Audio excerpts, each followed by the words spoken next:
Hey guys.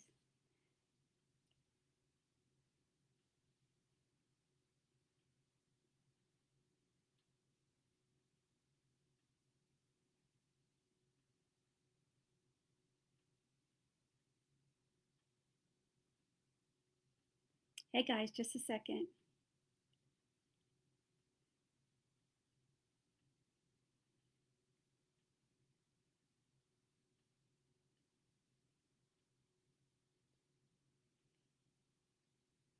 Okay,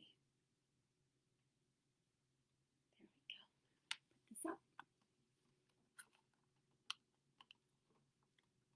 There we go. Hi guys, sorry. Ah, okay. Oh, I tell you, I feel like hey guys, how you doing? So going live. How you guys doing? So welcome.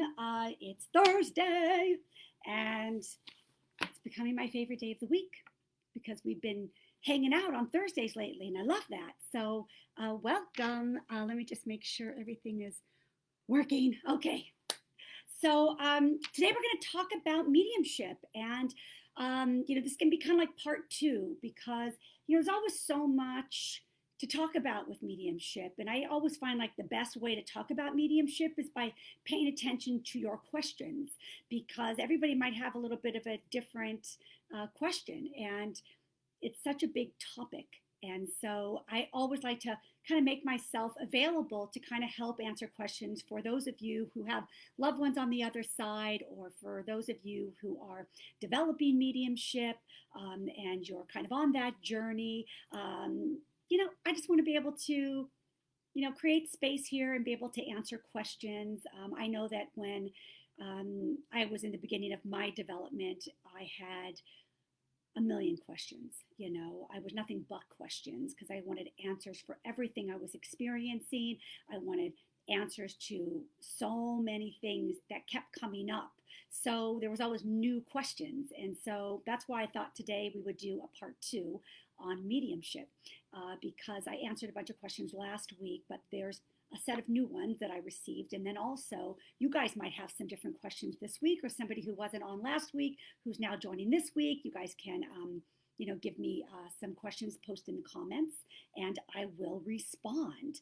So, hi, Bonnie. Hi, Karen. Hey, Sarah. Hi, Kathy. Hi, Anne. How you guys doing? Hey, Linda. Hi, Lori. Hi, Maria. Hi, Keisha. I gotta put my glasses on. Hi, Eliana. How are you, honey? You're new here. How are you? Yes, I didn't recognize your name before. Welcome. Thank you for chiming in. I appreciate that. Hi, Evie. Good to see you here. Arlene, hello, darling. Kelly, hi. Love your butterfly. Um, Eliana asks, I had an extremely real dream where my grandpa visited me last night. Would that be considered a mediumship contact? That's a great question. Well, you know what? I'm going to say yes, because really, whenever there is a connection and where you are receiving some type of communication from the other side, it is like a mediumship connection, right? So, absolutely, whenever the worlds merge, right, the physical world and the spiritual world, whenever there is a connection and communication happens, then yes, darling, I would say that. And sometimes we have what's called dreams, and then we have what's called visitations, and so there is a difference between that. So maybe. You might want to chime in on what your experience was. And if it was a dream, then maybe not so much mediumship connection. But if it was a visitation, then yes, absolutely. So, and if it was, wonderful for you. So, love that. So, hi, guys. Hey, everybody. Hey, Instagram. Hi, Louise. Hey, Paula. Hi, Lori. How you guys doing? So tonight we're going to do something. I have a list of questions again, different questions from last week, and that I received. Some from my demonstration that I did over the weekend, and some other ones that kind of came in through emails and private readings, because at the end of my readings, I always ask, is there any questions? So that's what we're going to go over that. I'll take your questions. If you post them in the comments, I will stay on top of it so I don't lose it in the feed. Okay, so wonderful. So thanks you guys for being here. And let me just see here. I think what it might be kind of interesting to do as well is kind of talk a minute about how to best prepare for a mediumship reading. So if you are somebody who is, well, let's do 2 points. So like if you are someone who wants to be a sitter, or you are someone who wants to receive messages, so you're coming as a client, as a customer, somebody who wants to connect with a loved one, you know, how can you best connect? How can you best prepare for that session time? And also, if you are a medium, what is the best way to prepare yourself for your best possible connection in mediumship, and you know, making that nice blend between you and the loved one on the other side that you are connecting for your client. So I think that when we are wanting to sit and have a connection, so you're coming to a medium and you want to have a lovely connection, it's very important that you come with upbeat energy. I always think that's always, will it prevent you from receiving a reading? No, of course not. If there's a need to receive, you will receive. But I do believe that Spirit really responds to the positivity. Spirit really responds to higher energy, lifted vibration. And that's why when they're coming in and giving readings, you know, it always kind of lifts you. So, you know, they're always trying to lift us up. And I think that it makes a connection better when you step into your reading. You know, clients don't always realize that when you sit for a mediumship session, that how you show up for your reading matters. How you come into your session matters. It isn't just the medium. It isn't just the loved ones. It is your loved ones. It is the medium, and it is you. It is this. It's all three, and all of those together is what really makes a beautiful reading. So we talked last week about, you know, if you are resistant and how that would affect, you know, creating a reading, right? A real successful reading, or a reading for you at all, because Spirit will never step in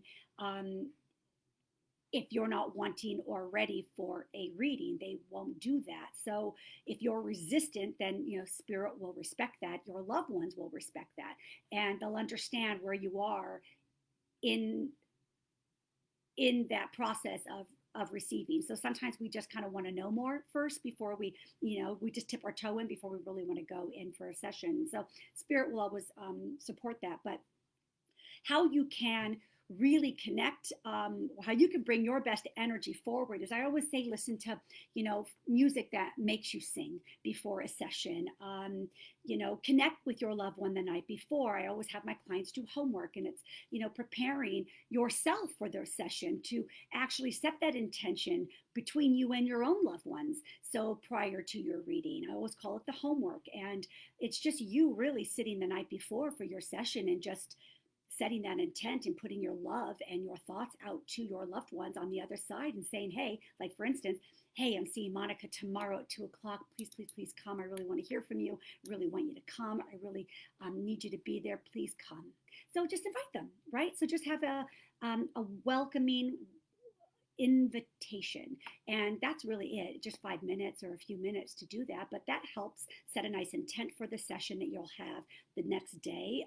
That's what I always ask my clients to do. Now, when we do group readings or when we do demonstrations, you know, people aren't doing that. So do people still get readings? Yes, of course. But I always believe starting from a place of a good intention, and send out an invitation, because who doesn't like to be invited, right? We all like to be invited. Don't think your loved ones feel any different about that. So they want to be invited as well. Hi, guys. How are you? How are you? Hi, guys. Thanks for joining, guys. So I always say, set that intention and really just vibrationally send an invitation. Invite them. And so that's what I always say to do. And then the day of the session, an hour before a session, 30 minutes before the session, sing, put on music, get happy, show up excited for the session, show up open. And I always say that's all you really need to do to prepare for a session. I always think that helps. So that's just a little tidbit for you if you're thinking about having a mediumship session, and what you could do to help bring that wonderful energy to a reading. It really does matter. So I always say that. Now, for a medium, if there's who is,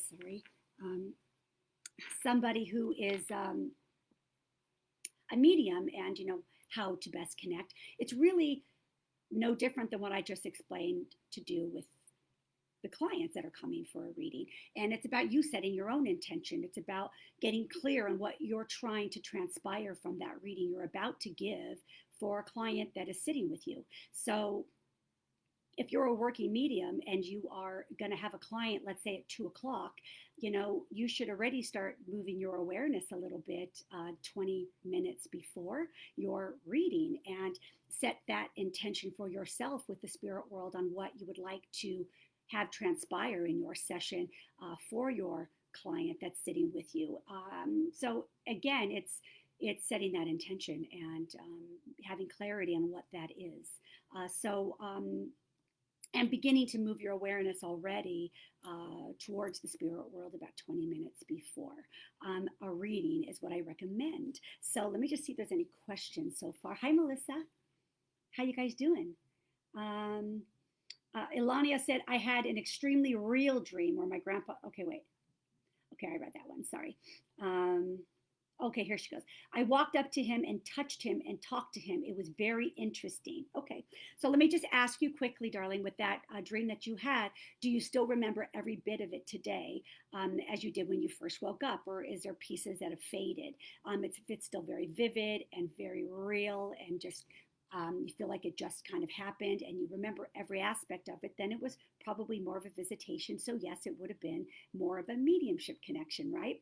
A lot of clients ask all the time, like, how do I connect with my loved ones more? How can I do that? And it's a question actually on my list that we'll kind of get into, but this gal's dream is a way. So having dreams, having visitations is a way of connecting, and it's a way that they come close. When we do mediumship, right, I'm wanting the loved one to come in and step in really closely. But when you're dreaming and you're really open and receptive and welcoming, because when you sleep you have no resistance, you are more open, so it's a wonderful way for your loved ones to communicate and connect with you. And some people might say, well, I've never dreamt, or I never had a visitation with my loved ones. There could just maybe be some grief that's still dealt with within you that kind of makes that door a little bit not all the way wide open. And again, dreams and visitations is a way a loved one will communicate with you. It's not the only way a loved one will communicate. We have to also understand it's kind of up to them on how they want to communicate, right? And how they feel it's going to be best to get their message to you, right? So for some it might be visitations or dreams, but for others it will be something else. So keep that in mind. Okay, so let me just see here. And I have kind of a question about that today, so we'll get into that. Evie says, love red color on you. Thank you. Thank you. I'm trying to wear more color. I just dropped something. I'm trying to wear more color a little bit. Hi, Diane. Diane from Florida. Hi, darling. Nice to see you here. And another Diane from Massachusetts. Oh, hi, sweetheart. How are you? Love seeing you here. Thank you for chiming in. He was actually... So Keisha Pearson is responding to Eliana. So I don't know, Keisha, he was actually visiting you if he communicated back with you. If they are in a dream, it's a dream, but a visitation is when they are actually talking to you. Just thought I'd share my teachings. Well, perfect. Thank you for sharing, darling. Arlene, have you ever had a reading scheduled but no loved ones come through? Arlene asks, have I ever done a reading and no loved ones have come through? It's happened twice. And it's happened twice, so not often, but it has. In those situations, both times, there was a lot of grief. with both of them. And I know that we say that mediumship is about healing and to help us forward, and that's true, and that does happen. But um, in these two situations, there was a lot of anger with the grief, and it was not the grief that was the issue, it was the anger. Um, they really in their heart weren't really ready for a reading. And again, spirit is never going to, even your loved ones who adore you to pieces, they're gonna allow you that time to process. You know, they are where they are. They're watching you. They're feeling you. They're on your path, watching you live, and they'll know when that time will come right again, when when you feel right again. But oftentimes, if there's anger connected with the grief, in my opinion, that is when I have found it to not work so well. And in those situations, both those times, that was the case. So, okay. Um, and by the way, and if your loved ones aren't upset if you're angry, just be clear on that. Okay, so they understand where it's coming from. They understand. Okay. Sarah said, I wrote a letter the night before my reading with Monica, and my loved ones responded to what I asked. So amazing. Oh, thank you, Sarah. They hear you. See, that's what I'm saying. I say it over and over and over again. If like Sarah wrote a letter, I say sit for 5 minutes and just invite your loved ones, connect with them, invite them. Writing a letter is also an intent. It's also an invitation. Sarah writing that letter to their loved ones, that worked best for her. So by her doing that, they showed up and they answered her questions in the reading that she had with me. So perfect. So love that. Thank you, Sarah. Right. You could write a letter too. That's a lovely way to connect also, to invite them to your session. So perfect. Thanks for adding that, Sarah. Melissa says, good idea. Okay, and let's see here. Okay, hi Joyce. Hey Kathy. My dreams about my dad are not good. He is yelling at me, telling me he didn't die and wants to know where I have been. Makes me very sad. Not a visitation. That's a dream. That's your own mind. When we dream, it's a lot of our subconscious. It's a lot of day-to-day things that have gone in our days and our weeks, and it kind of sits in our brain, and then it kind of starts, simulating a little bit in there, and then we go to sleep, and and the subconscious, the higher conscious is trying to clear that out a little bit, and get rid of that. But it kind of that's you. That's really you, honey. A visitation will always be lovely. A visitation, whenever you are connecting with the spirit world, when you are connecting with love and you're connecting with your loved ones, they wouldn't come forward and make you feel sad. They're not going to come forward and make you feel bad. And they're not going to do that. And so, what I would say for you, darling, is that dream, Kathy, that you had was a dream. And it's really kind of your emotions, things that you're dealing with. So perhaps maybe you have something with your dad that maybe you're sad about or upset about, or unresolved kind of things, maybe a little bit. And your mind is kind of playing into that, and it kind of works itself out through your dreams. But I promise you, your dad would never come forward in a mediumship session or in a visitation without making you feel lifted. I assure you with that. Okay, hope that answers your question. Okay, so I'm going to get to my questions here, but I'm going to see if you want to keep going here. Hi, Joanne. Hi, Christina. My parents have appeared in my dreams, but they don't say anything, except once my dad sat there and whistled.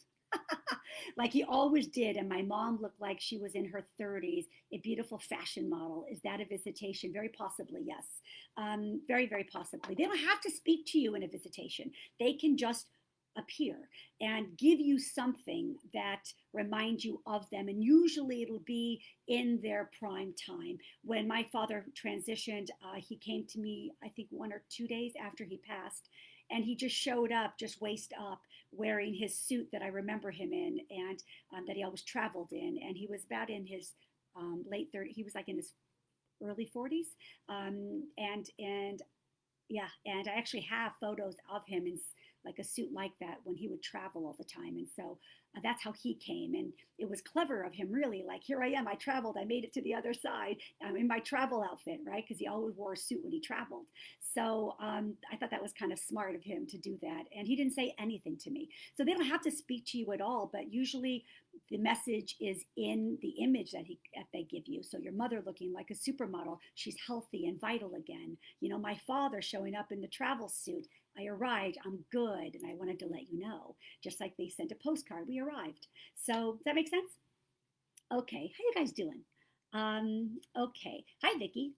Hi, Jeannie. My mom passed 18 years ago. My older sister has been horrible towards me. I often wonder how my mom feels about this. Why isn't she intervening? Um, you know, your mom probably wouldn't be intervening because it's really a dispute between you and your sister, right? And you know, spirit's going to allow you this opportunity to work it out on your own. The spirit world, your loved ones aren't going to come and fix things for you. They understand in life, you know, you have your own decisions and choices, and if there's stuff going on with your sister, perhaps it's something you and your sister need to resolve. Maybe, you know, you make the first step, or she make the first step. Would she be happy about you guys not getting along? Probably not. I'm sure any mother would prefer the kids all to get along, right? I mean, that's just logical. But um, I don't I don't believe they're going to come over and necessarily, you know, fix it for you. I think that, you know, we have our things in life that we have to deal with, and there's lessons for us. So maybe there's a lesson in why you're not getting along with your sister, or her not you, or you know what I mean. So like, I don't know, I kind of like unravel that a little bit and see if there's something there. Okay, so let me just see here. Okay.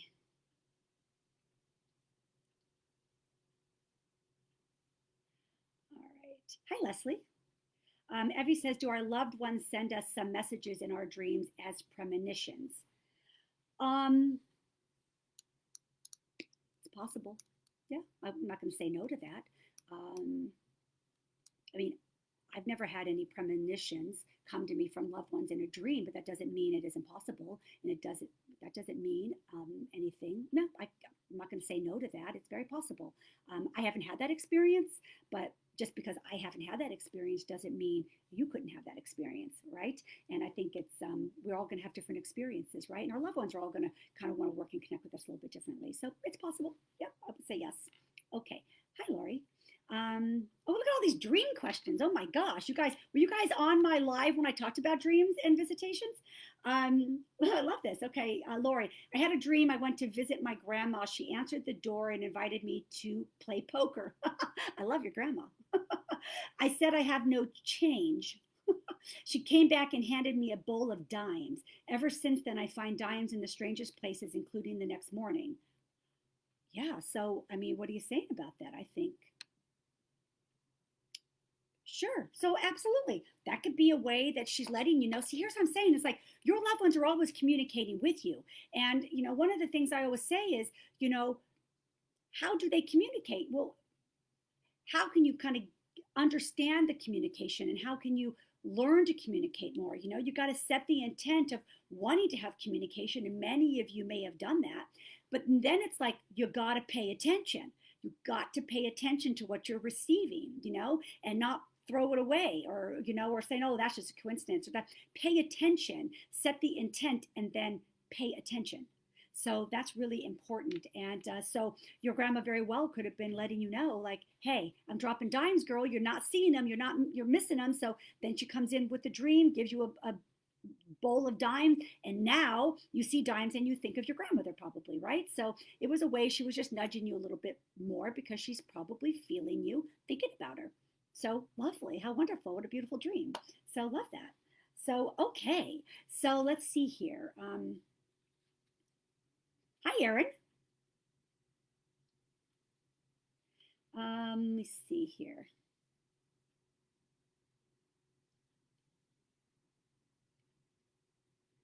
How did Eliana? How did you discover your ability to connect with spirit? How did I? How did I discover my ability to connect with spirit?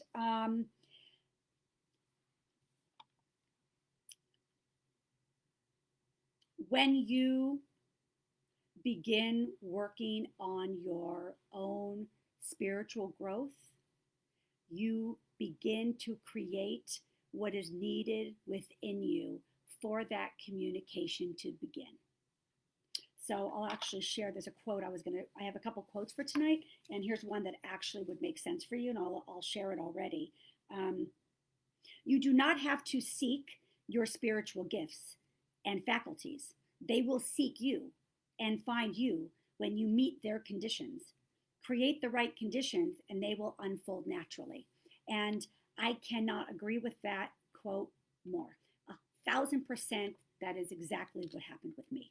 And for many of you, it would be the same thing. It's about creating the conditions within yourself and within your own mind of being open, becoming more aware, and creating those conditions spiritually, really.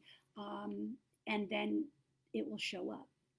And then once that starts to show up, you'll just start seeing so much stuff come onto your path that will help you further along. I love that quote so much because I believe it so much. It's like 1,000%.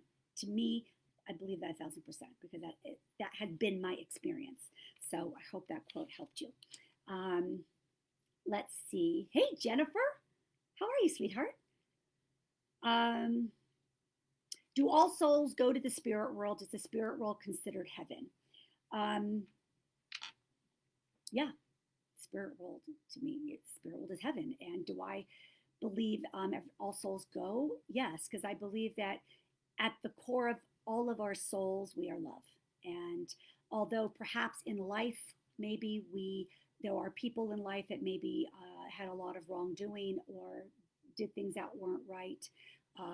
And people might question, how is that possible? How can they go to the spirit world, with all of that? But, in my understanding, well, heaven is the spirit world. Yes, it's another world, and it sits like right here, and it's a continuation. It's really your life just getting bigger, right? So it's like we have this lovely life here, and then when we go to spirit, your life and world gets bigger. And I believe that we are our whole soul in the spirit world, and at the core, beneath all of us, we are love. And so, yes, I do believe that we all go to the spirit world. I do. Okay, so have you ever had any negative experiences? How do we avoid negative energy from entering our homes when connecting? Well, right there is the problem, because right there you're setting the intent that there's a possibility that could be.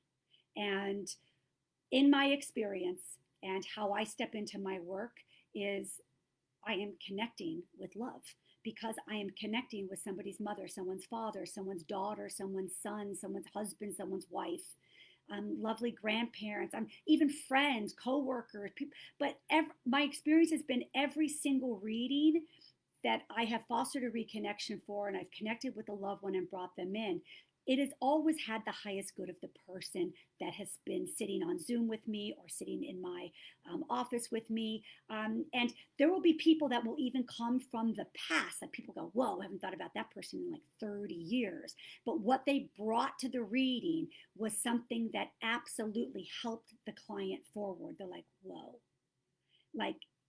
So if they're coming in, it's because they want to lift you and help you forward, and they have maybe something that they can share to help you forward.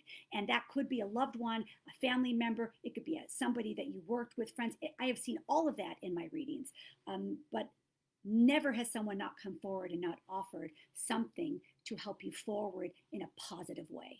So negative is not even in my vocabulary, period. It's not in my vocabulary. So I don't even use the word.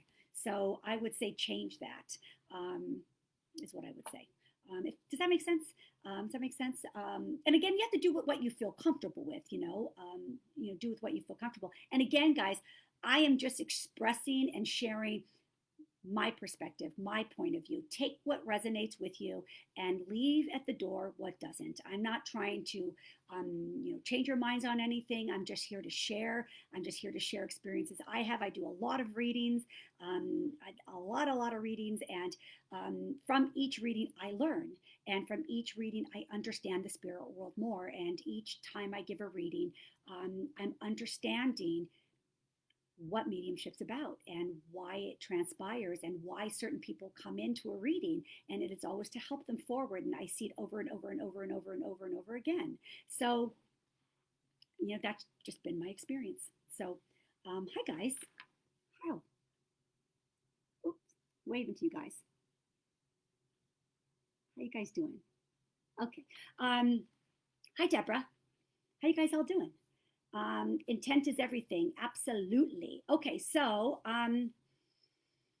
Linda Blacker says, I keep seeing the number 21 or 121 everywhere. What could that mean?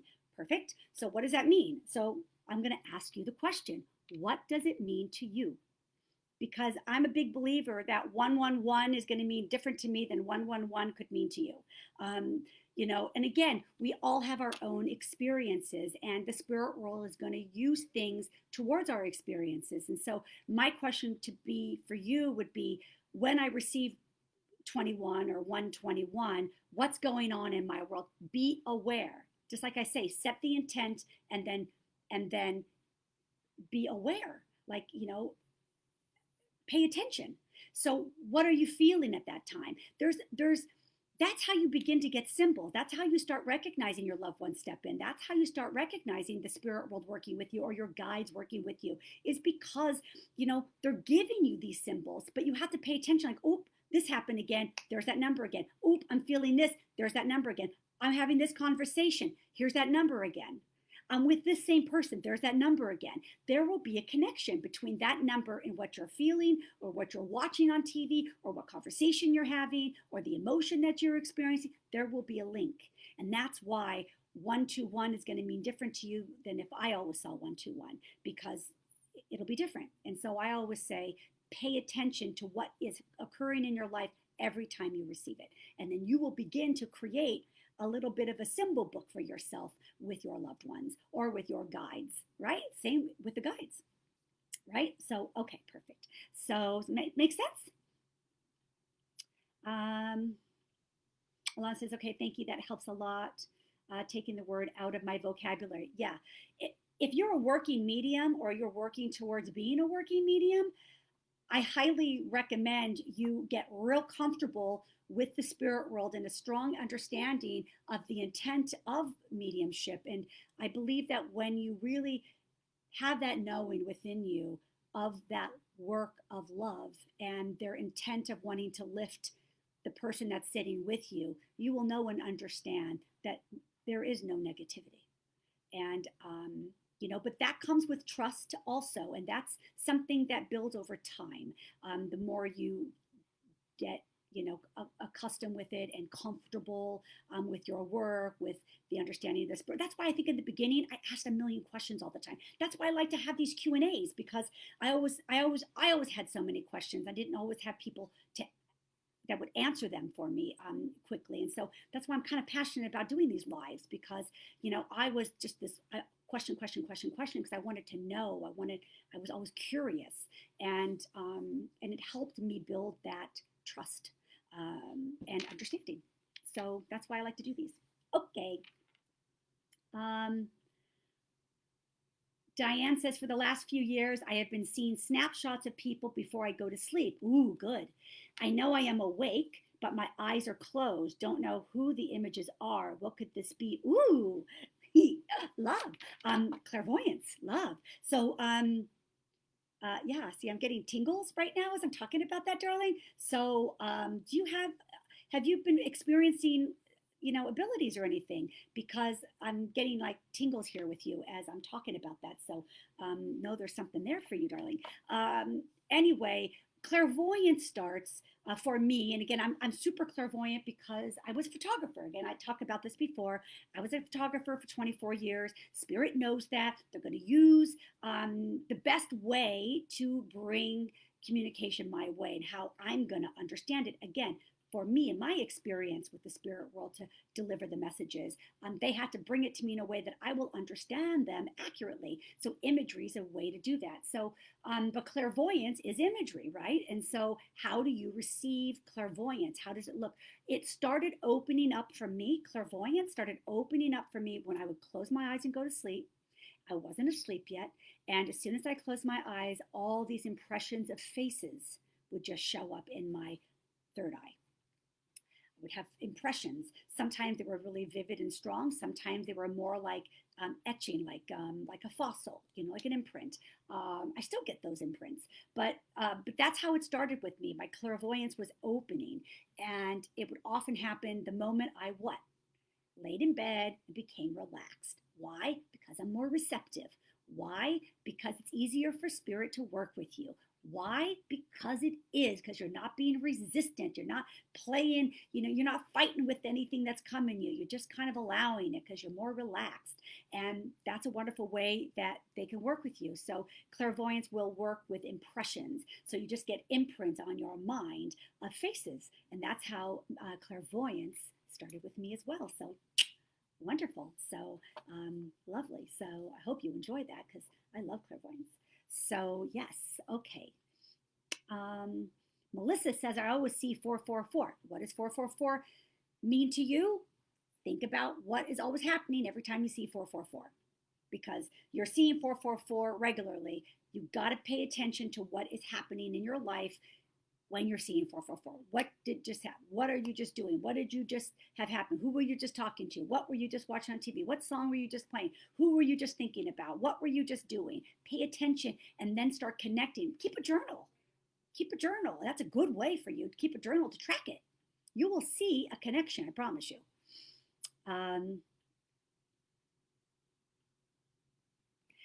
Lori Ann says, I have had many dreams that have come to pass. Does that mean I have abilities? Sure. It also probably would tell me that, if you had abilities, clairvoyance might be a strong one for you because you're seeing a lot of visions, right? So that could be something that could be possible for you if, in fact, you are, in fact, one with abilities. And, listen, I think that we all have abilities. I don't think there's somebody, it's not like I have abilities and you don't have abilities. It's not like I have abilities and you don't. I have abilities, you have abilities. My abilities might be stronger because I've worked really hard on them. If you worked really hard on them too, your abilities maybe could be just as good.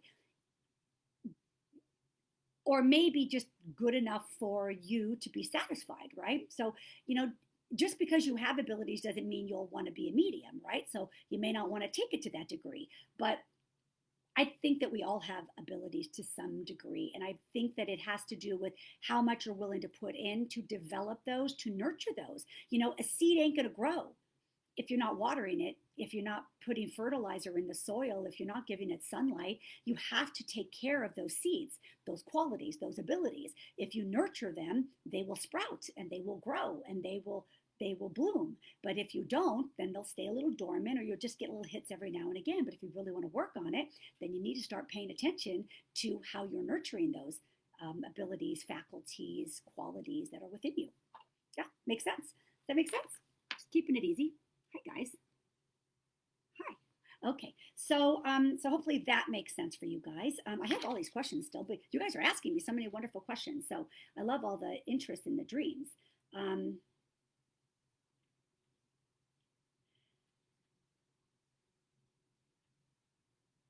Vicky Holbrook says, I see 315. It's my birth month and day. Ooh, all right, perfect. So maybe the question would be for you, darling, is what is it about your birthday? So perhaps maybe if this is something kind of new, is there a big year coming up for you? Is there something happening with you at this time in your life with your birthday? What is birthday really? I have a girlfriend that doesn't like to celebrate her birthday at all. She has bad memories about birthdays. So her birthday would give her not reasons to want to celebrate at all. Some people I have girlfriends that their birthdays, it's all about their birthdays. And so they want to party and have big celebrations. So, so what does birthday mean to you? And is there maybe a big year, or was there something in your life that happened around a birthday or something. So start dissecting. We got to like dig the hole. We got to sit there. We got to be willing to like dig a little bit to find out why we are receiving what we're receiving. It's great for somebody to sit there and say, the answer is, but you can't really do that because the answer is always going to be different for all of us. And that's why we have to do our own work. And that's why I said, in that wonderful quote that I read earlier about, mediumship, that, it'll come, or, your spiritual faculties will come to you when you set the right conditions. And that's part of it too. We got to do our work. We got to, take care of the soil, to plant the seeds, to give it the water. So we have to do our part, our work. And if we just,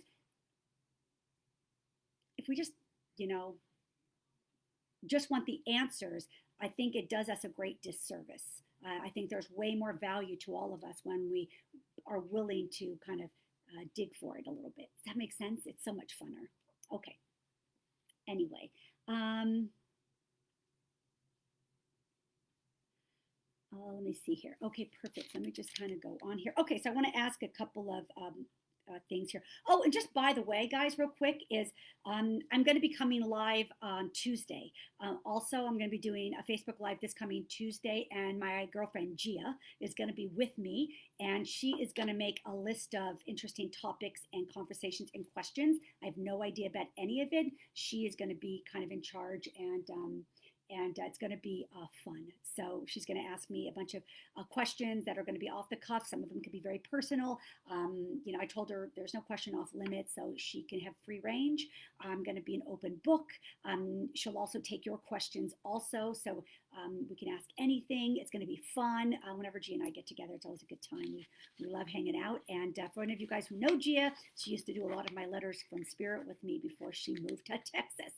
So anyway, she's going to be in town. So of course we want her in the office. So she'll be coming Tuesday at 5 p.m. Pacific time. Okay. So hope you guys can join us. It'll be a fun night. It'll be a good time. Okay. Also next Thursday, I'm doing a Letters from Spirit. Okay. So next Thursday, a week from today, I'll be coming on with a letter from Spirit. So there'll be a letter from my guides for us. And it's lovely and very inspirational. And I thought it was quite lovely. So join me next Thursday for Letters from Spirit. Okay. All right. So question number 1 is, if a loved one comes in but did not know how to speak English in life, can you communicate with them, Monica?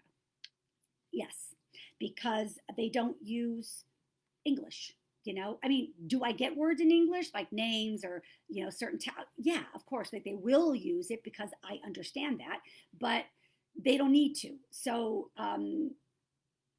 there was, I did a reading with somebody, in Asia, and her husband came in and he didn't speak English. I did a reading with a woman whose mom came in. They lived in Sweden, and the mother didn't speak English. There was, you don't need to know the language at all. So mediumship, we work with feelings and symbols and imagery and an intuitive knowing, and they work with us that way. And so we don't need a language that you would think. It's different. So no, you do not. How were you able to know that my loved ones were together in spirit? Good question. Somebody asked me that. How were you able to know that my loved ones were actually together in spirit? Because of the way they come in. Because I always say, like, I'm going to open up my auric field. I want to feel a minute of who's stepping in, how they're stepping in, right? And, I tell you, I had one that just, they all lined up. There was a whole lineup, like a huge lineup. And I'm like, oh my God, you have a lot of loved ones that are coming in. And they said, yeah. And I said, yeah, but they're telling me that you worked on an ancestor tree or something, because I'm going back generations here. They say, yeah, I'm working on this ancestor tree deducts. I got all these generations. It just lined up. So they kind of show up a certain way, or, I'll have, a husband and a wife that'll show up side by side, and then I'll have somebody else that'll show up over here, right? Like over here. So I know that they're not together. So they give it to me by how they are appearing to me, and how close they're standing to one another. So that's how I know when they're together, because if they're not coming in, like I had somebody who had a mom and a dad come in, but they came in this way. So I knew that they came in together for the daughter, but I knew that they had in life kind of all each got remarried, and not to say they're not hanging out and friendly in the spirit world, but they they didn't come in side by side like that. You know, they came in a little bit more spaced out, but came in for their daughter. But then you'll get someone, I'll just feel like, oh, somebody's over here, and then that's like a coworker. I feel stepping in, or I feel like there's not a connection between. There's not like a love connection. There's not a. It just feels different. You know, it's the way they step in. So they step in differently, and that's how I know that they're actually together in the spirit world. So that makes sense. Okay. Let's see here. Evie says it will be awesome with Gia again. Yes, it will. Hey, Tara. When photographing spirits, how do you block becoming physically drained? When photographing spirits, how do you block becoming physically drained? Right. So I don't photograph spirits, so I'm not quite sure exactly what you mean. I don't know if photographing would make you drained. When you're working, first of all, when you're working with the spirit world, you're always in a high vibration. So you're not tired when you're in the mix of communicating, because they lift your own energy to work with them. Because, you know, we got to meet them, right? Because they're at a high frequency. And so I have to kind of elevate up to kind of meet them. They come down a little bit, right? But they're only going to come so far, and I got to elevate higher, right? So I'm never drained when I'm giving a reading. If I give a day of readings, I can feel very drained at the end of the day, but never during a reading, if that makes sense. So, as far as your question to block becoming physically drained, I would ask yourself, how many hours are you, if you're doing photographing spirits, I would say, how many hours are you doing it? Maybe limit it to half of that and see if that makes you feel better. Because maybe if you're doing it 7 hours, then maybe that's too long. So maybe you should just do 2 and see if 2 fits, right? I had to do that with my readings, right? Because, you know, I learned by doing the readings how many a day was too many. And so I had to, but you're not going to know that unless you try it, right? So you have to be willing to say, okay, I feel really tired after doing these many photographic, readings. So I'm going to cut it back and see if I don't feel better, right? So that's what you do. That's what you do. Like I could do 5 30-minute readings on a Friday and feel less tired at the end of the day than if I did 5 1-hour readings, right? So, so 4 1-hour readings is better in a day than 5.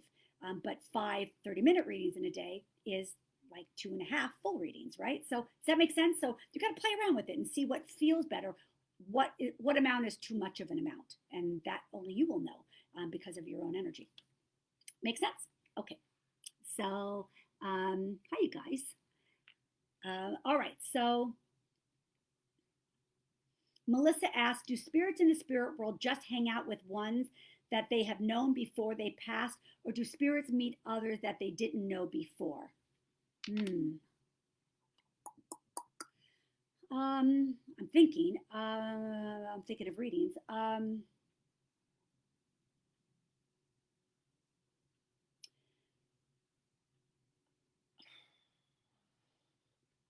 think they probably all know each other, to be honest. But I would have to say, in my experience of doing readings, and also just for the point of for the client, who they want to know who they're with, they'll bring in those particular people.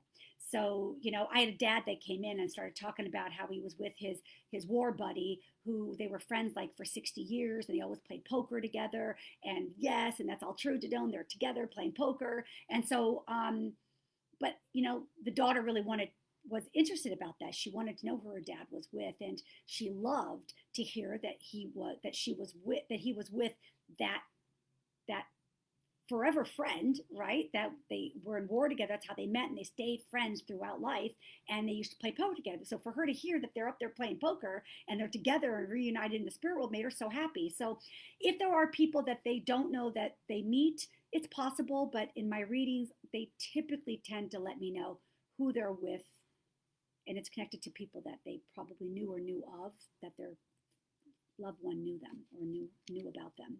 So it made sense. You know what I mean? Because again, it has to be evidential.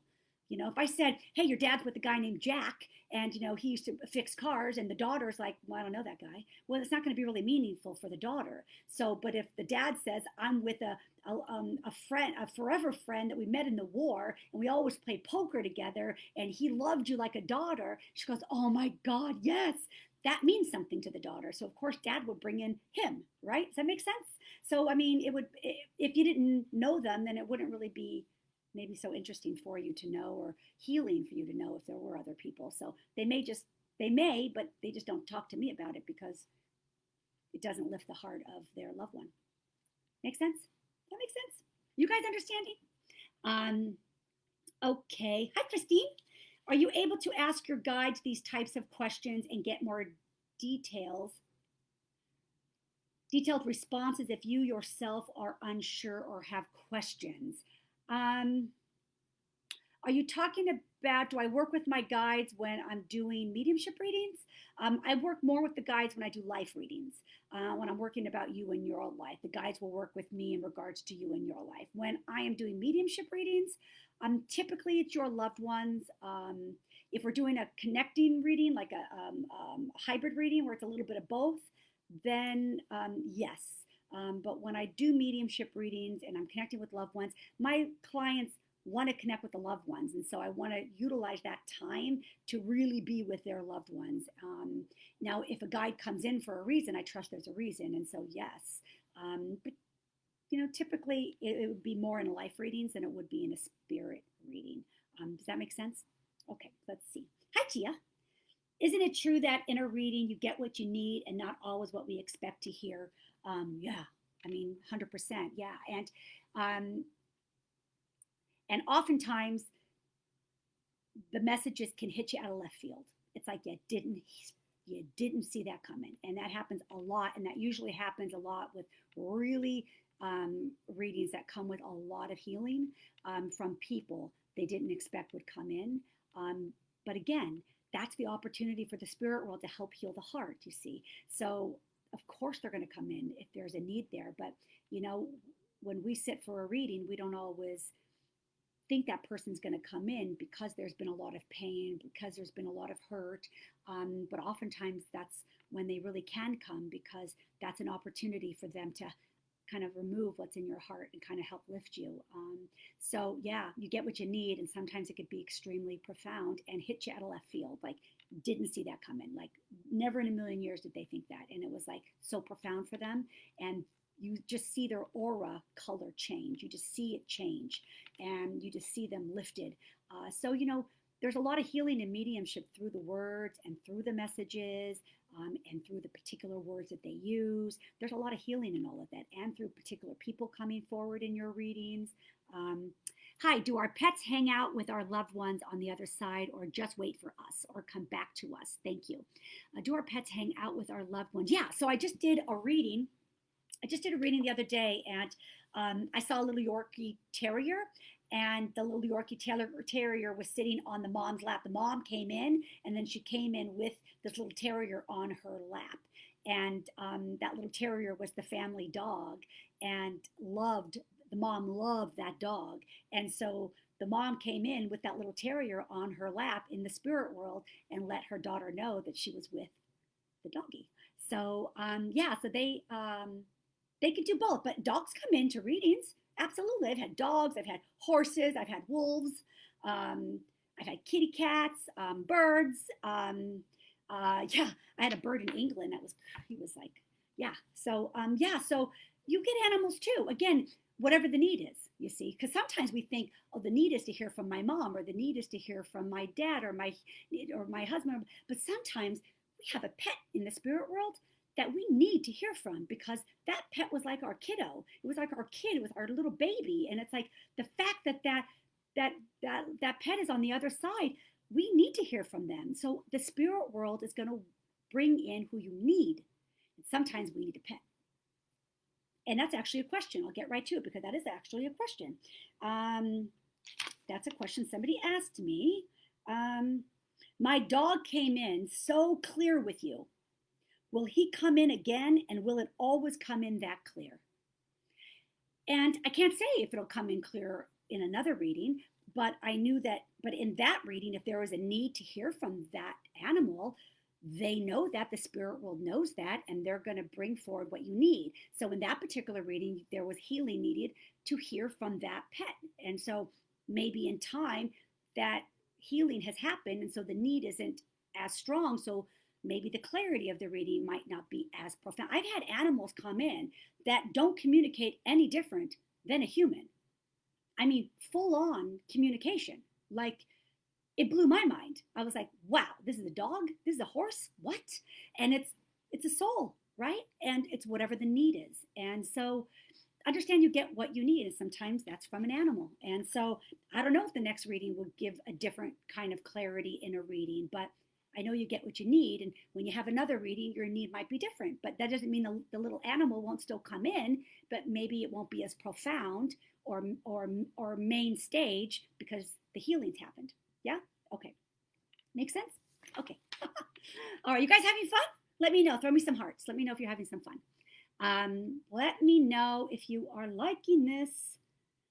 Let's see.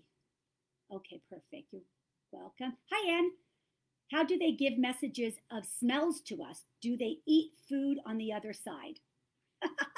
I don't think so. I don't think they, I don't know. I don't know. I mean, I haven't had a meal on the other side, so I can't say for sure.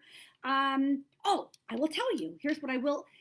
This is a fun one. So I gave this reading to this girl, and her grandpa came in, and I'm like, I was looking at this clairvoyant thing that was going on, like this movie. It was this grandpa was like sitting right in front of me, and he was like making this like concoction, right? And he's like stirring this thing. I got this ice cream, and he's throwing these raisins, these huge raisins, in this little concoction. He's stirring it, and then he's sitting down, he's eating it, and he's like loving this, and I'm like, what is he doing? So I'm watching this movie play out that this grandpa is giving me in my mind. And I said to the girl, I said, honey, your grandpa is like making this thing with ice cream and putting these gigantic raisins in it. And he's like loving it. He's eating it like right now as I'm talking to you. He's eating this. And he wants me, I guess, to share this with you because he's showing it to me. So I don't know what he's making, but it's with ice cream and big gigantic raisins, and he's loving it. And she goes, oh my gosh. My grandpa said always, you'll know I made it to heaven when I'm eating a date milkshake. And she says, my grandpa loved date milkshakes. He always ate them. He loved them. He says, you know, when I'm in heaven, because I'll be eating date milkshakes. And he came into the reading making a date milkshake, because I saw big raisins, but big raisin dates look like raisins if they're big, right?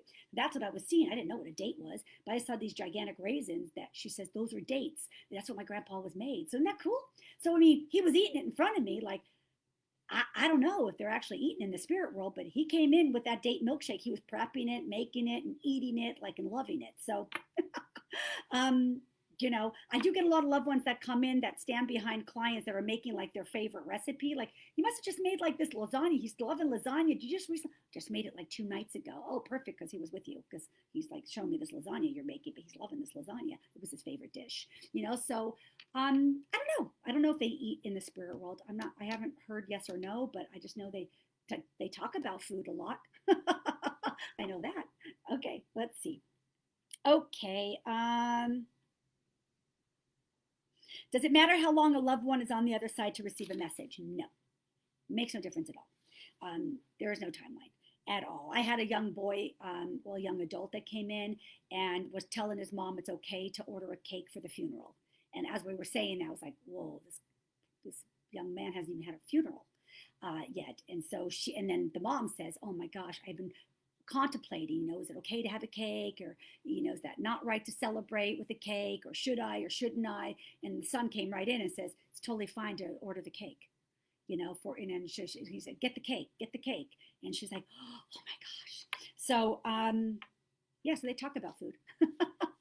But he hadn't even had a funeral yet. And so he already came in. But again, there was a need from the mom. The mom needed to hear from him. And so the spirit world and your loved ones will respond. Okay. What do they do in the spirit world, Monica? That's a question that I get asked a lot. What do they do in the spirit world? I can only tell you what some of them have told me. I just did a reading recently, and I had a husband kind of come in not kind of come in, he came in and we gave this lovely reading. And then he kind of placed me in nature, and he was painting with color. And I knew that he was very artistic and very creative and artistic. And I said, he is on the other side, and he's showing me these really beautiful colors, and he's painting these wonderful colors, and he's painting. He's a little bit of an artist in the spirit world.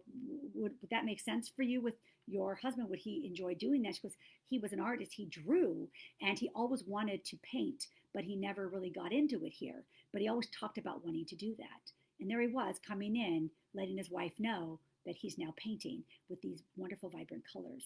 And so, kind of validating, right? Kind of cool.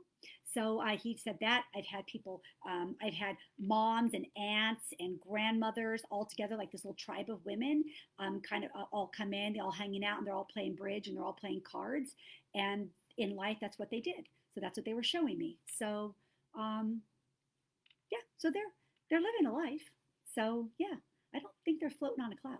I think they're living a life. So that has been my experience from the readings.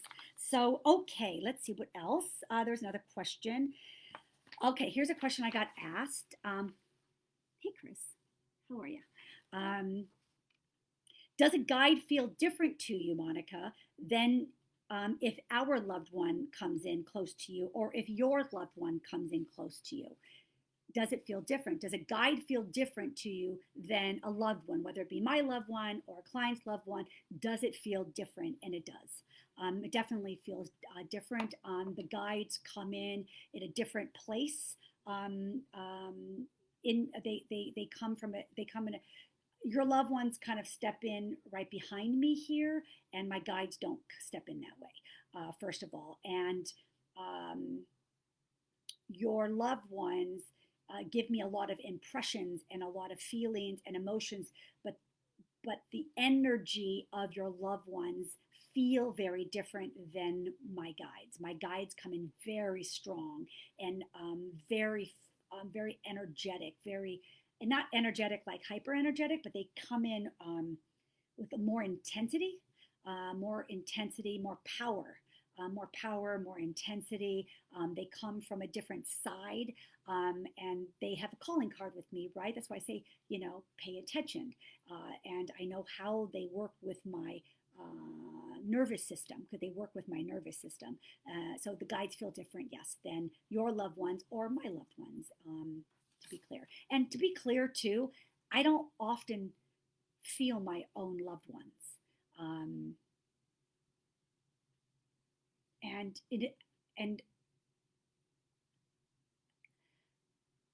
I mean, that's not true. I mean, I will sense them, but I don't. Yeah, that's a trick one. I sense them. I sense them in the room, but it's different than when your loved ones, and I'm working when your loved ones step in. Sometimes it's a little different, but definitely different than when the guides work with me. Definitely. Okay. Way more intensity in with the guides. Okay, let's see. I have another good question. Somebody asked at my demonstration over the weekend. Let's see. Any other questions you guys have? Yay, doggies. Lori says, that makes me so happy. I keep telling my 13-year-old Labradoodle that grandma is going to take care of him in heaven. Absolutely. Absolutely. I tell you, that lady showed up with the dog in her lap. So, in a little Yorkie, I saw the ears, I saw the face, I saw the coloring. It was a Yorkie. And she said it was a Yorkie. So, yeah. So absolutely. Evie says, love the Q&A tonight. Very helpful. Wonderful. Thank you, Evie. Anne says, that's wild. So nice to hear. Michelle. Hi, Michelle. If your spouse who is deceased was married in past life, come to you when it's your turn. But if your spouse is deceased, if your spouse who is deceased was married in past life, come to you when it's your turn. I don't understand that question. I understand. So if you have a spouse who is deceased, if your spouse who is deceased was married in a past life, I don't know anything about past lives. I don't really work with past lives, so I can't really. I'm not one to really share that because I don't really follow past lives. I don't. I'm not really, I kind of focus on this life. So I don't really, and it's not that, it's not cool and good to do. It's just not an interest of mine. So I don't really deal with a lot of past life. I mean, there's so much going on in this life that we can have a grasp on to kind of try to get right that I don't really want to work about past life. So for me, I don't like to do that. So if I'm understanding your question, Michelle, if you have a spouse who is deceased, but in a past life was married, are they with them? Is that what you're asking? Um, I don't want to answer that wrong. So I just need more clarity, darling. I don't want to answer it wrong if it's not the way the question you're asking correct. I want to be careful with my words, and I'm not understanding that question quite. So please post it again. Hi, Vicki. My mom said she stays really busy in heaven. Yeah, I tell you, there's a life, right? So you did a reading with me and she stays busy in heaven? Yeah, if that's whatever she was saying that gave you the validation to know that, then yes, because there's a life there, right? And they're busy. Hi, Chris. Are guides the same as angels? No, guides are not the same as angels, but they have your best and they have your highest good always. So in that sense, they're always for your betterment. They're always to help you. It's always good, but I think the roles are a little bit different. Guides are more with you all the time. They're kind of part of your life journey. It's kind of your almost like when people talk about contracts and stuff. I feel it's really more like you and your guides. The contract. Like you're going to come into this life, and it's like, okay, you're going to be my guide, and you're going to help me with this. And this is what I want to learn. And this is what I want to. I got to deal with this. I want you to help me there, and like you're going to be my right hand. You're going to be my wingman. So like we have our guides that kind of share our life path with us and help us along. So it's a little different than an angel, but it's all good. I'll take both, right? Wouldn't you? Absolutely. I believe our loved ones are eating their favorite foods through us. My sister used to love chocolate more than me, and since she passed, I have been craving for chocolates. Well, that might be a connection, right? So you might be thinking, when you're eating chocolate, are you thinking about your sister? And that might be a symbol that your sister gives you, right? So again, pay attention to like, oh, I'm eating this. I seem to always think of my sister when I'm eating chocolates. There's a connection there, right? So we always think like we're not hearing from our loved ones. We're not getting signs from our loved ones. I promise you, you are. You are absolutely getting signs and communication from your loved ones. I promise you, you are. Are you paying attention? So, pay attention to what you're doing when you think of them, and then see if are you doing that again and you think about them. There's a pattern, right? Pay attention to the pattern. That is what creates symbols for you with their coming in. Okay. When I see you again, Monica, will the same loved ones come again? Sure. Why not? No, it depends. Like I do readings where sometimes, I've brought in 12, 14 people in one private reading for somebody. So if you got a lot of people over there, you could have a party. You could have 6, 7, 8 people come into your reading. You can have 4 or 5 people come into your reading. You can have one person come into your reading. It really depends on kind of what the need is and how open you are, how many loved ones you have. So like, let's say that one gal I brought in like 12, 14 people. Now, if she came to me again, and I believe she did, probably not all those 12 or 14 people are going to come in again, right? That was an opportunity. Oh my gosh, Kim's here. I'm going to come in and I'm going to give her this. We have this opportunity to say hello. And then they were able to do that. So then there's not a need for a lot of them to come again. But if there's a need and there's a love connection and there is reason, then why wouldn't the person come again? Will they talk about different things? Absolutely. Because what's going on in your life is going to be probably different than when you had the reading last time, and they'll respond to that. So yes, you could have, like if you had a dad, you might get a dad come in again. If you had a husband come in again. If you have a child, your child will come again. But will they maybe bring all the aunts and uncles the next time around? Maybe not. You know what I mean? I don't know. It's not up to me. I always say Spirit World has an agenda, and I just allow them to line up. And that's why I said sometimes I saw that huge lineup that when I did this one reading, I'm like, oh my gosh, it's like a block long. And like, yeah, we have a lot of spirits. I said, loved ones. I'm like, yeah, no, this is like really long. Like, oh, they're making me aware that you just did this ancestry thing. Yes, we did. But now the next time around, more time had passed and she's done the ancestry, they've already let her know that they're aware, they're supporting her with this ancestor tree that she was creating. So the need for that big long lineup to come in again won't be there. But that doesn't mean her favorite peeps in spirit won't still come. Does that make sense? So it just depends on where you're at and what you're doing in your life and what they want to acknowledge and support what's going on in your life. In that case, it was that person doing an ancestry tree where that whole lineup came in, wanting to support, letting her know, like, hey, I know you were looking me up. Hey, I know you were looking me up. Hey, I know you found out this about me. So they would come in. Pretty cool. Okay. Let's see here. Gia, while out and about in your personal life, are you ever drawn to someone while seeing a loved one by them and insist on giving them a message? I don't get a lot of it. I don't get a lot of it when I'm out and about. I'm kind of on my own time, so I don't usually do it. If I feel it and it does come, then I trust that there's a reason why I'm receiving it.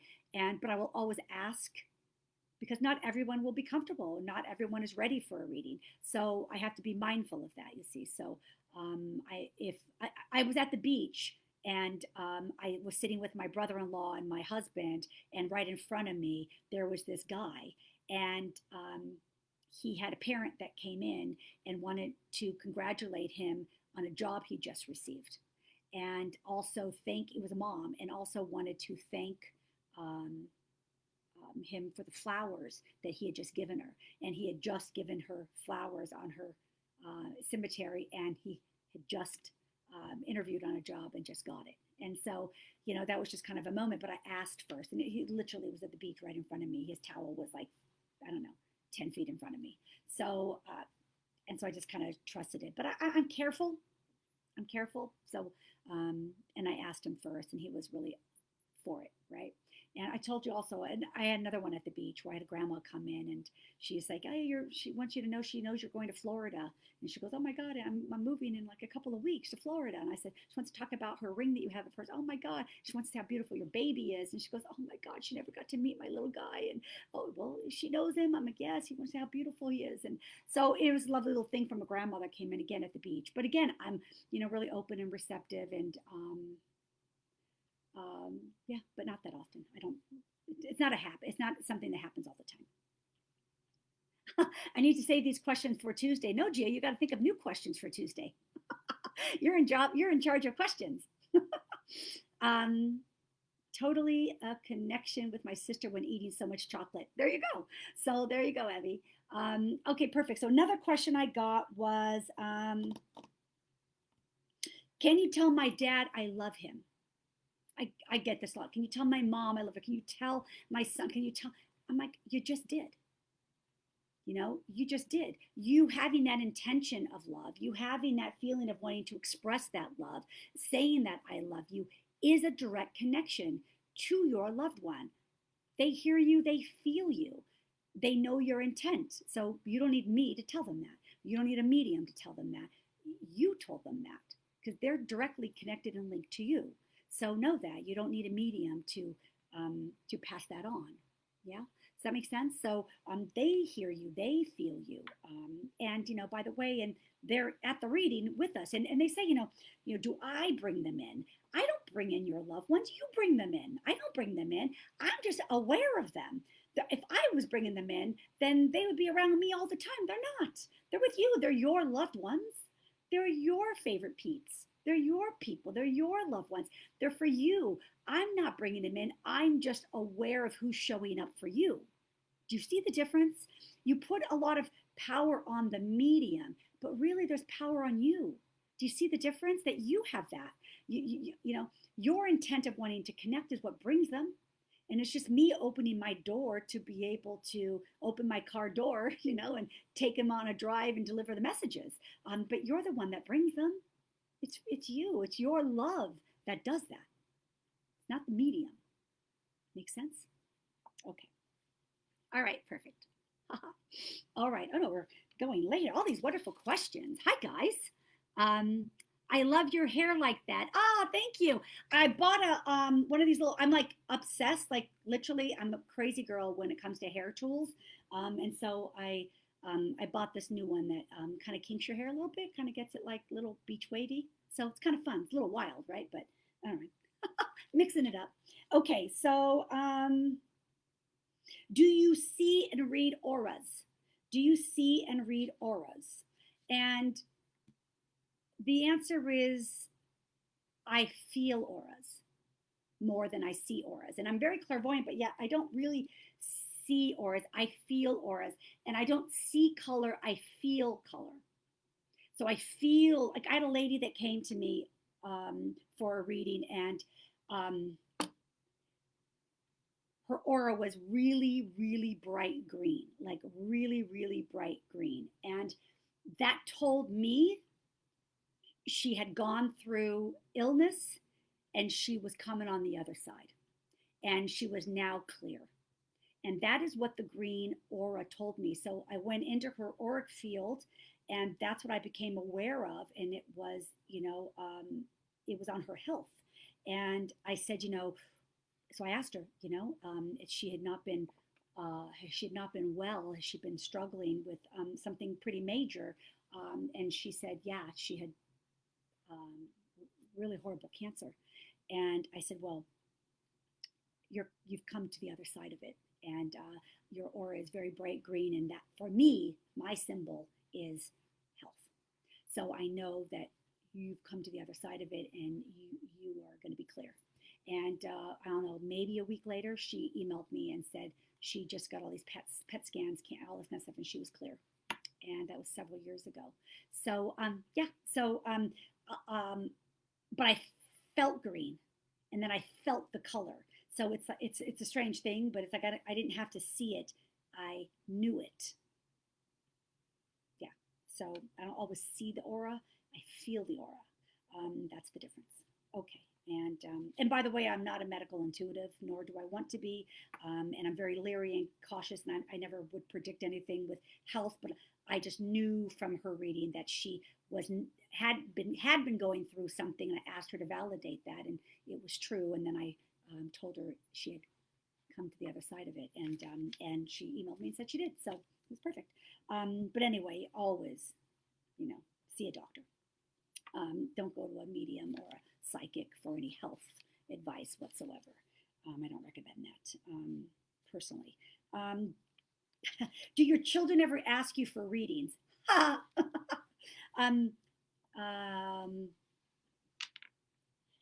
they like to do like tarot cards and stuff like that. They would kind of be into that. I've never given them a mediumship reading, and I don't because who they want to connect with, I know an awful lot about, and I would hinder their reading.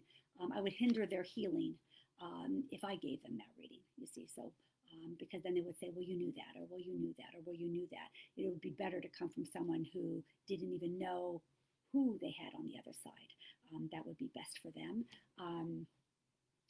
But yeah, but I've given them a lot of things like where I'll say something, like, you're going to get out of here and you're going to get out of college and you're going to give a lot of people you went to school with jobs. Just want to tell you, you're going to give a lot of people you went to schoolmates, you're going to give them jobs. And happened, but I just say it like insane, I don't like make it like it's not a prediction thing. It's just like a knowing.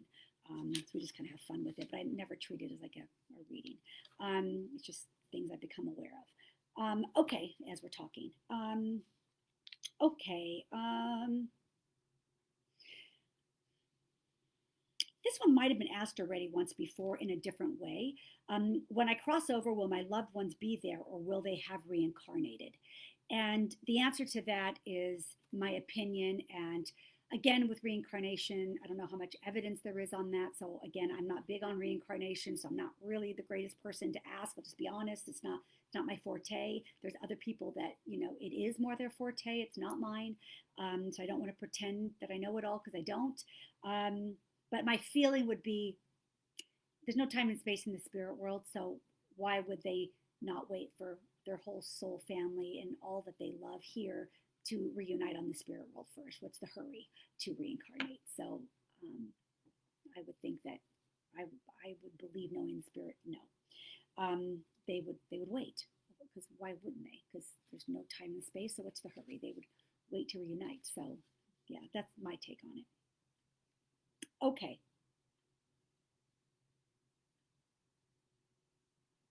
Okay, so here's one a question that was asked in my demonstration over the weekend. They said, what is trance mediumship versus regular mediumship? A gentleman asked this in one of my in my last demonstration. What's the difference? Is there a difference for you when you do either of these? And the answer is yeah. So there's mediumship, connecting with loved ones, and then there's trance kind of mediumship when you're working with the guides, right? That's one way. That's what he meant, working with the guides. And there's others, but I mean that's what he meant. So there is a difference because I like to say it's kind of like when you're a medium and you're connecting with the spirit world. Like I always say, I'm their Uber driver, and I just kind of pull out and I open the door. Who wants to come in? Come in. Come nice and close. Where do you want to go? Like, what do you want to say? Who do you want to? Who are you to this person? What do you want to say? Let's go. I'm your driver. I'll drive the messages. So I'm kind of the driver, and they're kind of coming in and telling me where they kind of want to go. When I do trance mediumship, where I am bringing in the guides and I'm doing like a letters from spirit, right, which I'll be doing next Thursday. I get more out of the way, so I'm still in control, but I'm way more relaxed. So it's right. It's more like my car goes on, like it self drives, and the guides are kind of navigating the self driving. So I'm just a little bit more removed, where I'm a little bit more out of the way, and the guides are more driving. I'm still there, but they have a hand on the wheel. Opposed to in mediumship, I have both hands on the wheel, and I'm just like, oh, okay, what do you want to talk about? Oh, okay, you want to go here? Okay, so we do that. And in trance mediumship, it's like I have one hand on the wheel, but they're really like more of the serious co-pilot. They're more of a co-pilot, a strong, or maybe I become the co-pilot and they become more the pilot, but we're still both in the cockpit. Yeah, I think they become the pilot and I become the co-pilot. And in mediumship readings, I'm the pilot, and they're the co-pilot. It kind of switches. So it's just a way to understand. So when I do trance mediumship with the guides, I'm more out of the way, and they're a little bit more in charge. But I am still completely in charge. But they just have, they're just more in charge than when I do mediumship. That makes sense. I don't know a better way. Trying to put it in a way that you can understand that can make sense. You know. So right. So they kind of become the pilot, and I become the co-pilot when I do trance. Okay. All right. All right. So that was just kind of a fun one. All right. So let me see. Is there any other questions? Do you guys have any other questions? Let's see. I have some quotes. Do your guides play a role in your work connecting with spirit? Yes, they do. Would somebody come into a reading if I didn't like them? Yes. If there's usually a reason why you didn't like them, right? Maybe they did something. Maybe they hurt your feelings. Maybe they created a lot of pain in your heart. So yeah, that's possible. So yes. Okay. So yes, they could, but it's again, they'll come in because it's to help you forward. It's never to make you feel bad. It's always to help make you feel better. It's helping to remove some of that pain or some of that hurt that maybe that person caused. Last one. I feel so light. I feel so happy. I feel so much better after this reading. I just feel like an elephant is taken off my chest. Like I just feel lighter. I just feel my heart is just open. I just feel way better. And they say, why is that? I said, because your loved ones came and gave you a healing. Mediumship is healing. We're always going to feel better if we feel healed. We're always going to feel better when our heart gets opened, when our heart gets touched, when we feel love, and we have that presence of love around us, and they come in and lift our hearts. You know, they open our hearts through the communication. That's why they always have an agenda and they follow it. And I allow them to follow it because I know it's going to lead to where the heart needs to be opened. And then they can come in and give you a beautiful healing through the words. And that's why you feel lighter. That's why you feel happier. That's why you feel so much better. It's because every reading you receive, some form of healing from your loved ones and even from people who maybe didn't do right by you in life that came to kind of help you sometime. I never know day to day or reading from reading who's coming in, but I always trust it's what you need and it's always for your best, always. So if you guys would like to have a reading with me, you can go on my website and schedule, monicateurlings.com. I have some quotes. I am going to be doing another live Tuesday with Gia. So we're going to hang out together. So she'll join me and it'll be fun. And she's going to create a lovely list of questions and topics of conversation. We're going to have candid conversations on Tuesday. So it'll be fun. So please bring questions about anything. And I'll be an open book and I'll answer any questions you guys have in regards to anything. Even if you have a personal question up to me or something you want to know more about me, you can bring that too. Gia will bring the topics and stuff. It's going to be fun. It's going to be 5 p.m. Pacific time on Tuesday. And then next week, Thursday, will be Letters from Spirit. I have a lovely letter, a letter from the guides. That'll be next Thursday, same time, 5 p.m. Pacific time. So I have a couple of quotes from Mediumship, and then I'm going to let you guys have your Thursday night back. Okay. So what I said earlier, I'll just say this again. Hey, Pam. How are you, honey? Hi, guys. Let me just see here. Okay, so again, I'll just say this one really quick. You do not have to seek your spiritual gifts and faculties. They will seek you and find you when you meet the conditions. Create the right conditions and they will unfold naturally. And I cannot agree more. 1,000%. That was absolutely the case for me. I didn't seek it. I didn't look for it. I didn't know that quality of mediumship was within me, but apparently I was creating the right conditions through meditation and through, I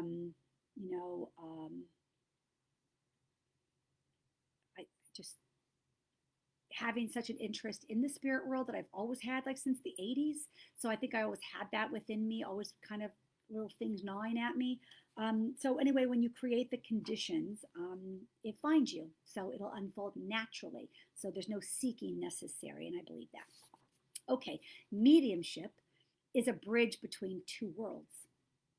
This sacred communication is more than just messages. It is a validation that once our physical body passes, our spirit lives on.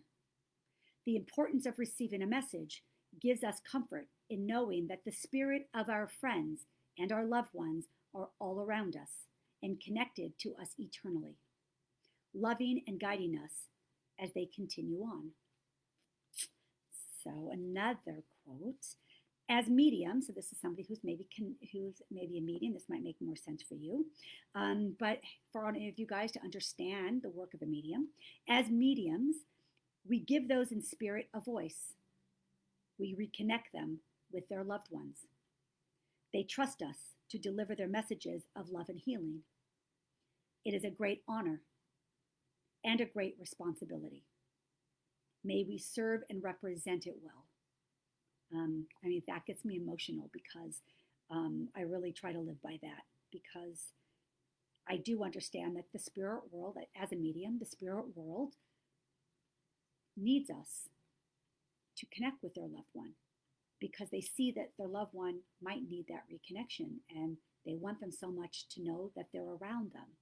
And there is a great responsibility in how we deliver a message properly and authentically. And there's a need to be able to make sure we are understanding and representing those loved ones on the other side accurately, so we can bring forward their love and their messages correctly. And so I take that real serious. So I love that quote. Mediumship is not a dog and pony show. It is a spiritual endeavor that seeks to validate, console, heal, and uplift. It is a blessing from beyond, like a phone call from God. As mediums, we offer those in spirit a voice. We create a bridge between two worlds.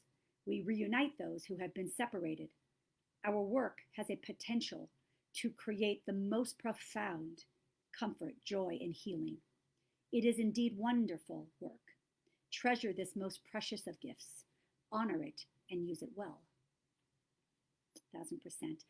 So And then these two little quotes I thought were really nice for all of you guys. You carry with you the key to heaven in your heart. Your intentions are in your heart. So you carry the key to heaven in your heart. So as you want to connect and you feel love and you reach out with your words and your thoughts and your prayers, that is an intent. And that is your direct communication with your loved ones. So that is the key to heaven. And this one I thought was lovely for you. I have not heard your voice in years, but my heart has conversations with you every day. Isn't that beautiful? I love that one. So that is the last quote. I want to thank you guys so much. I hope you guys join me for my next live on Tuesday. I hope you if you want to learn more about me, go to my website. There's lots of content on there. Thank you so much for sharing Thursday night with me. I'm so happy you guys came on board and shared the night. I hope you enjoyed this. Hope you found it informative. I hope it answered a lot of your questions. I love coming on to help share. And again, take with it what you want, leave what doesn't fit you. I'm only here to share my experience, and that's it. And so, what doesn't resonate, don't take, and what does, I love if it touches you in some way. So that's my hope. Thank you guys. Next Tuesday, Facebook Live with Gia. We're going to have candid conversations. Next Thursday, Letters from Spirit will be on again. And what else? That's it, I think. Okay. All right, you guys. So you guys be well. You're amazing. Thank you so much for sharing Thursday night with me. And again, I went long, but you know how I am. I just can't stop talking. All right, guys, you be good. And until next time, bye.